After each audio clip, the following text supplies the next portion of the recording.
Hi, Brian Reynolds with Appraiser eLearning. Welcome back. I have my dear friend with me, Miss Diana Jacob, and we're going to talk just real quickly about some common problem areas for appraisers. Diana, you've been at this business for a year or two, right? I have. You've been, well, I'm going to let you tell. What have you done in the capacity of more than an educator and a practicing appraiser? You've done a lot of review work, but you've helped a lot of appraisers that get in trouble. Talk about that for a moment. A common term that is associated with me is that I'm an appraiser advocate.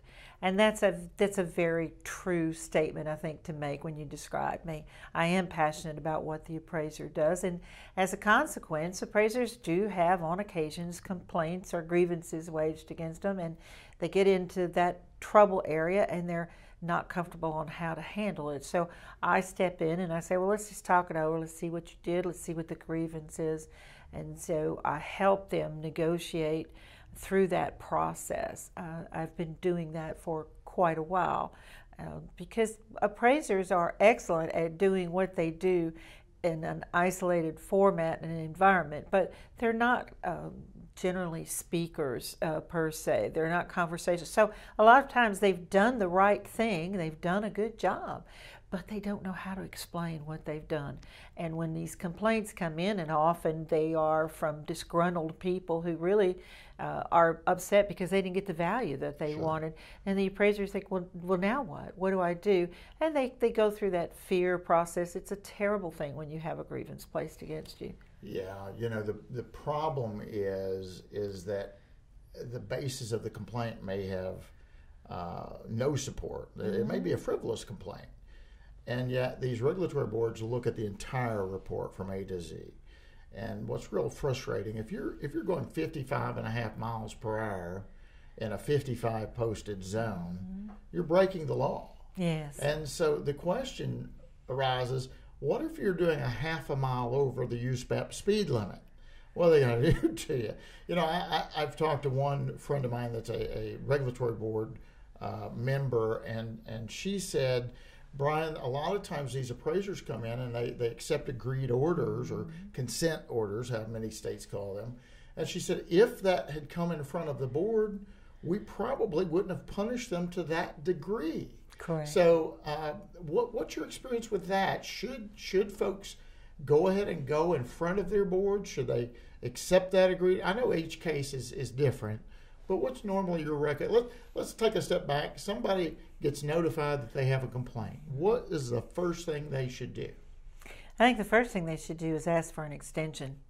Right. Absolutely. They need to ask for extension because they're generally only given like 10 days. Sure. And so I tell them, let's get the extension. You have a chance to calm down and let's talk about what happened. Oftentimes, there will be far more complaints individualized within that one complaint because they'll say, well, they mismeasured it, or they didn't use a sale that was two blocks over, and they'll have all of these things. But actually, it often is the case, those wrongs that were purported just didn't happen.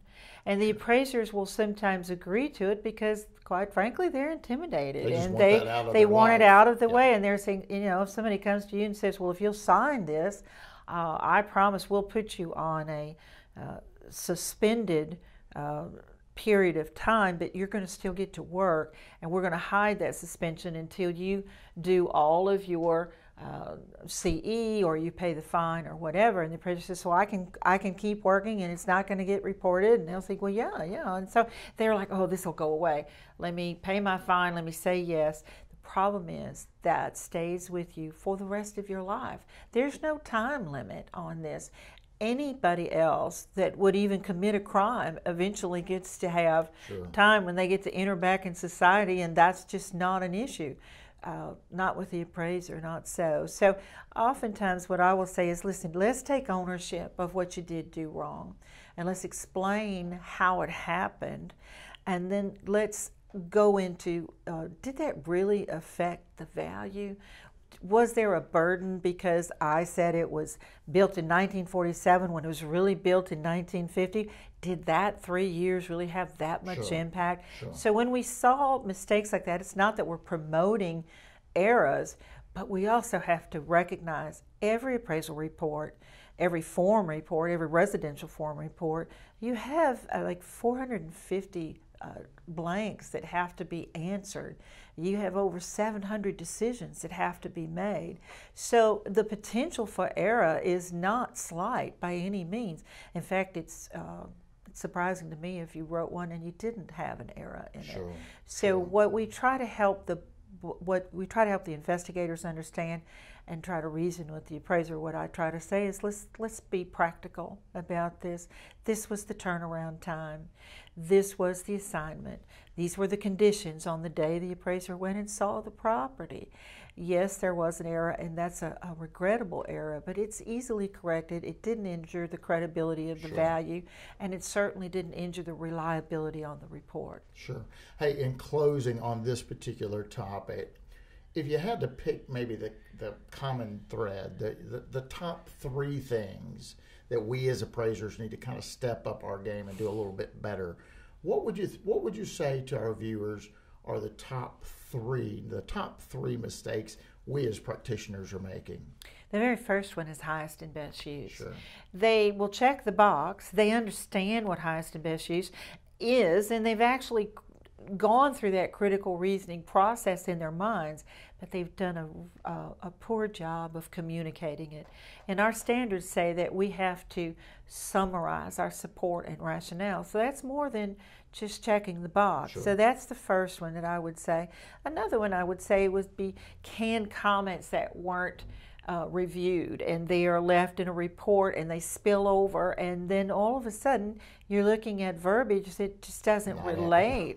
The good old cloning of the exactly. report, right? Yeah. Or they'll say things like, you know, the cost approach wasn't developed because Fannie Mae didn't ask for it, and then you'll see a cost approach reported, and you're going, oh, okay, they did do, so which is true, which is not true, and that happens because of time crunches. And so sometimes we have to be we have to make business decisions, and sometimes the business decision is, I'm going to have an angry client, I'm not going to be on time. I have to take a step back, a deep breath, and I have to look at this one more time. But in today's environment, with the competition being the way it is and the AMCs being the pressure that there is, a lot of times mistakes get made. Sure. Thanks so much, Diana. Thanks, guys. Look for another conversation with Diana very, very soon.